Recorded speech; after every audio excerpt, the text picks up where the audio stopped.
won't be sharing it with the wider world. Yeah, I mean, it was, it's interesting. I make the argument in the book. A lot of people make this argument that it really favors the incumbents. It requires so much money and so much data.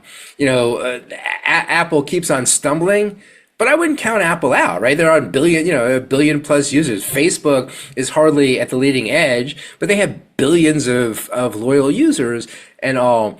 But with that said, the advantage to the incumbents, with that said, there's a disadvantage to the incumbents that they're more cautious. They're putting more at risk. So, Google, I write about this in the book, they had Meena, MEENA, I think, and it was ChatGPT before ChatGPT. They had it.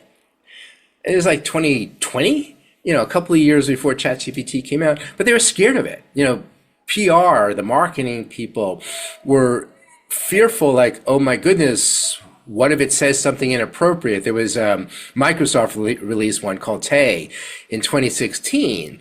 And within 24 hours, it was a Nazi saluting white supremacist, anti-Semitic, it was all this, spewing all this garbage. And, Microsoft had to pull it. And I think all the big companies, Google, Microsoft, Meta, were frightened by that. So it had to be a startup. It had to be an OpenAI that came out with something this bold. Let's just put it out there. Let's just put ChatGPT out there. It's not quite perfect yet. Of course, it will say things that, we're not going to like, but we're going to take that risk. And, they really haven't lost that lead. There was a time about a year ago, it seemed, where it was really narrowing. Like, Anthropic's Claude was catching up at, I 100% agree with you.